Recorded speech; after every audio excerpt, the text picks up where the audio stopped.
மக்கள் பாதுகாப்பு அமைச்சர் ஆனந்த விஜயபால இன்றைய நாள்ல ஒரு செய்தியை சொல்லியிருக்காரு. இவர் ஏற்கனவே பாராளுமன்றத்துல இது தொடர்பாக பேசியும் இருக்கார். கைது செய்யப்பட்டு பயங்கரவாத தடுப்பு சட்டத்தின் கீழே விசாரணைக்கு உட்படுத்தப்பட்டிருக்கிற பிள்ளையான் அவர்களிடமிருந்து பலதரப்பட்ட தகவல்கள் இந்த ஈஸ்டர் குண்டு தாக்கல் தொடர்பாக பெறப்பட்டிருக்கிறது. பல விஷயங்களை ஊடகங்களுக்கு சொல்ல முடியாது அப்படின்னு சொல்லியிருக்காரு. அதோட பொது வழியில பேச முடியாதுன்னு சொல்லியிருக்காரு. அதோட பாராளுமன்றத்தில் அவர் பேசிய விஷயம்னு சொன்னா, இந்த ஈஸ்டர் குண்டு தாக்குதல் தொடர்பான விஷயங்கள் இது நடக்க போகுது அப்படின்ற தொடர்பான தகவல்கள் பிள்ளையான் அவர்களுக்கு தெரிந்திருந்தது. இது தொடர்பாக அவர் உறுதிப்படுத்தியிருந்தார். அவருடைய விசாரணைகள் மூலமாக இது தொடர்பான மேலதிகமான தகவல்கள் பெறப்பட்டிருக்கிறது அப்படின்னு மாதிரி சொல்லியிருந்தாரு. இன்றைய நாள்ல இன்னொரு விஷயத்தை சொல்லியிருக்காரு அப்படின்னா, இந்த தகவல்கள் எல்லாமே நீதிமன்றத்தில் கையளிக்கப்பட போகுது. இது தொடர்பான அறிக்கை முழுவதுமாக இன்னும் பல விஷயங்கள் இருக்கு. இதெல்லாமே சேர்த்து நீதிமன்றத்தில் அவருடைய அறிக்கைகள் கையளிக்கப்பட போகுது. அவரை நீதிமன்றத்தில் ஆஜர்படுத்த போறோம். அதுக்கு பிறகு நீதிமன்ற விசாரணைகள் தொடரும். இதுல இருந்து பலப்பட்ட செய்திகள் நல்லா பார்க்கக்கூடியதாக இருந்தது. பிள்ளையான் அவர்கள் நிரந்தரமாகவே அதாவது சிறையில் இருக்க வேண்டிய கட்டாய நிலை ஏற்படலாம் ஏன்னா அந்த அளவுக்கு அவர் பல தகவல்களை சொல்லியிருக்காரு. கடந்த காலங்களில் நடந்த முக்கியமா ஈஸ்டர் குண்டு தாக்குதல் தொடர்பான பல ரகசியங்கள் அவரிடமிருந்து பெறப்பட்டிருக்கலாம் அப்படின்ற மாதிரி இப்ப சொல்லப்படுது. இதனால அவருக்கு நிரந்தரமான சிறை அல்லது அவருக்கு பெரிய அளவான தண்டனை வழங்கப்பட வாய்ப்புகள் இருக்கலாம். பலதரப்பட்ட உண்மைகள் இந்த ஈஸ்டர் குண்டு தாக்குதல் தொடர்பான பல தகவல்கள் வெளியாகலாம் அப்படின்னு சொல்லி எதிர்பார்க்கப்படுது. இதோட சேர்த்து இன்னும் ஒரு முக்கியமான விஷயத்தையும் சொல்லியிருக்காரு மக்கள் பாதுகாப்பு அமைச்சர்.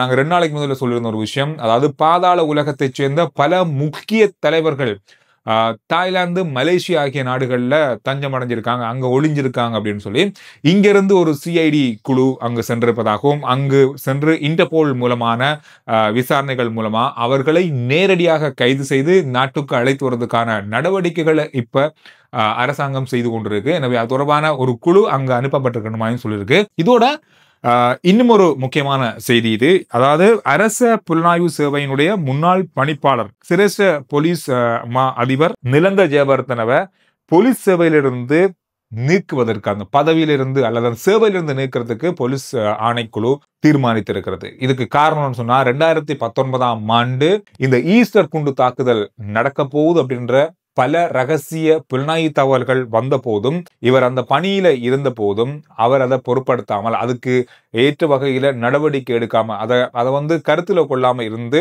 இந்த சம்பவம் நடந்திருக்கு. எனவே இதை பொருட்படுத்தாம அந்த பதவியில் இருந்தவர் கணக்கெடுக்காம இருந்திருக்காரு அப்படின்றது உறுதிப்படுத்தப்பட்டிருக்கு விசாரணைகள் மூலமா. கடந்த நாட்கள் இது தொடர்பான விசாரணை நடந்து கொண்டிருக்கு. ஏற்கனவே அவர் இது தொடர்பான குற்றச்சாட்டு முன்வைக்கப்பட்ட பொழுதும் அவர் கட்டாய விடுமுறையில அனுப்பப்பட்டிருந்தாரு. இப்ப அவருடைய போலீஸ் சேவை பதவி அல்லது போலீஸ் சேவையிலிருந்து அவர் நீக்கப்படுவதற்கான அத்தனை ஏற்பாடுகளும் செய்யப்பட்டிருக்கிறது. இந்த மாதிரி சாரதிகள் இன்னும் இருக்காங்களா? எவ்வளவுதான் விபத்துகள் நடந்தாலும் இந்த மாதிரியான சாரதிகள் ஏன் அதாவது மக்கள் பயணிக்கிற பேருந்தை செலுத்துறாங்க? எதுக்கு இந்த மாதிரியான சாரதிகளுக்கு மக்கள் பேருந்துகளை செலுத்துறதுக்கு கொடுக்குறாங்க அப்படின்றது பெரிய அளவான கோபத்துக்கு ஏற்படுத்துற ஒரு விஷயமாக மாறி இருந்தது. கடந்த 17ஆம் தேதி இந்த சம்பவம் நடந்திருக்கிறது.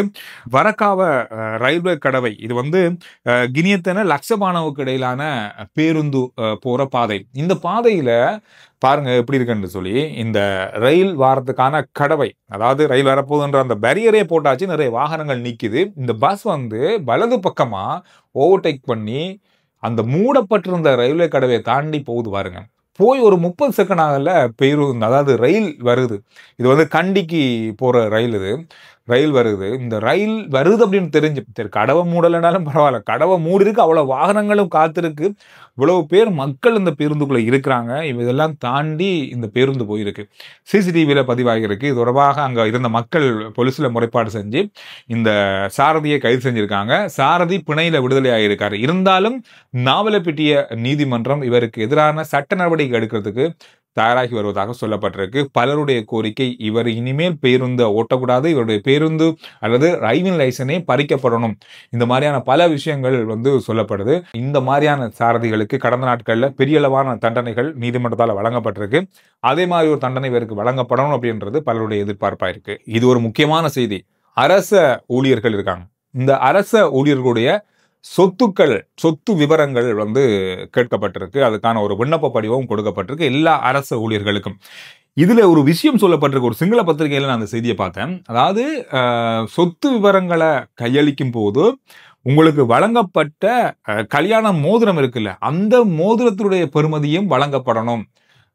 நீங்க வாங்கிற நகை, உங்கள்ட்ட இருக்கிற சொத்து விவரங்கள், உங்களுடைய பிள்ளைகளுடைய வங்கி கணக்குல இருக்கிற சொத்து விவரங்கள், உங்களுடைய பிள்ளைகள் கல்யாணம் கட்டாம இருந்தாங்கன்னா அவங்களுக்கு இருக்கிற அதாவது சொத்து விவரங்கள், இது எல்லாமே வந்து உள்ளடக்கப்படணும். உள்ளடக்கப்பட்டா இந்த சொத்து விவரங்கள் கையளிக்கப்படணும். இதுல இன்னும் ஒரு விஷயம் ஒன்று சொல்லப்பட்டிருக்கு. இந்த சொத்து விவரங்கள் அடங்கிய இந்த விண்ணப்பம் அல்லது இந்த படிவத்தை கொடுக்கறதுக்கான ஒரு தேதி கொடுக்கப்பட்டிருக்கு. இதுக்கு உள்ள அந்த தேதிக்குள்ள கொடுக்கல, இது தாமதமாகும் பட்சத்துல நோபே, அதாவது இப்ப வந்து ஒரு விடுமுறை எடுக்கிறதுக்கு நமக்கு எவ்வளவு சம்பளத்திலிருந்து கட் பண்ணுவாங்களோ அல்லது அதுல இருந்து எடுக்கப்படுமோ அந்த அளவான தொகை எடுக்கப்படும். இப்போ உதாரணத்துக்கு ஒரு கிழமை ஒரு மாசத்துல நமக்கு ஒரு கணக்கு ஒரு 3 நாள் லீவ் இருக்குன்னு வைக்கணும். அதுக்கு மேலதிகமா நாங்கள் லீவ் எடுக்கும்போது நமக்கு நோபேயோ அல்லது அதுக்கு எந்த கட்டணமும் இருக்காது, அதுக்கு சம்பளம் கொடுக்க மாட்டாங்க. அந்த மாதிரி நோபே அடிப்படையில இந்த படிவத்தை கொடுக்க தாமதிக்கிற ஒவ்வொரு நாட்களுக்கும் சம்பளத்திலிருந்து வெட்டுப்படும்னு சொல்லியிருக்காங்க. பெரிய அளவா இருக்கு இந்த விஷயம் பார்க்கும்போது. இந்த சிங்கள பத்திரிகைகள் இந்த செய்தியை நான் பார்த்தேன். எனக்கு தெரிஞ்சு போற போக்க பார்த்தா அரசாங்க உத்தியோகத்தர்கள் எல்லாருமே தங்களுடைய வருமானத்தை அல்லது சொத்துக்களை அரசாங்கத்திடம் கொடுக்கும்போது இப்ப அஸ்வஸ்மா கொடுக்குறாங்க தானே, இன்னும் அஸ்வஸ்மா கொடுக்குறவங்களோட எண்ணிக்கை அதிகரிக்க வாய்ப்புகள் இருக்கு. ஏன்னா அந்த அளவுக்கு யார்டையும் இருக்கக்கூடிய வாய்ப்பு இல்லை. இந்த மாதிரி அரசாங்கம் அந்த அளவுக்கு சம்பளமா கொடுத்து வந்த கடந்த காலங்கள் அரசு ஊழியர்களுக்கு அந்த அளவுக்கு இல்லை, அந்த அளவுக்கு பெரிய சொத்தா இருக்க போகுது.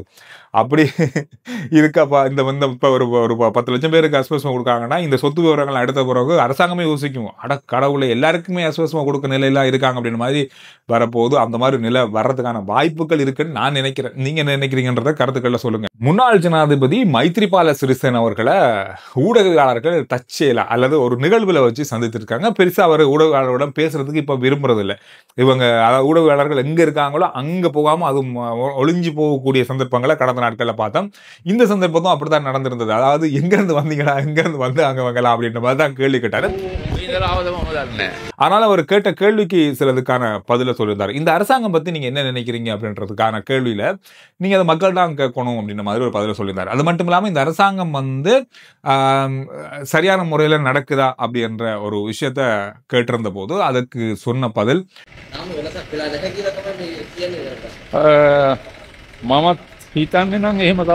அரசாங்கம் எதிர்பார்த்த அளவுல இதையும் செய்யல, மக்களால வாழ முடியாம இருக்கு.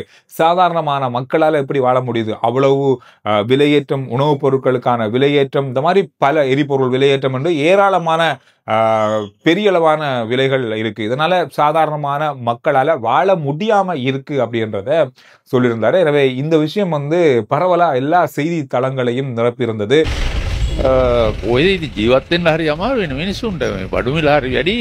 அரசாங்கத்தால நினைத்ததால சொன்னதை செய்ய முடியாம போயிருக்கு, சாதாரணமான மக்களால வாழ முடியாம இருக்கு அப்படின்ற மாதிரி முன்னாள் ஜனாதிபதி சொல்லியிருக்காரு அப்படின்ற மாதிரி செய்தி பார்க்கக்கூடியதாக இருந்தது.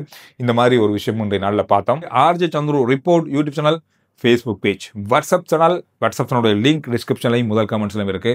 ஃபாலோ பண்ணுங்க. நன்றி, வணக்கம்.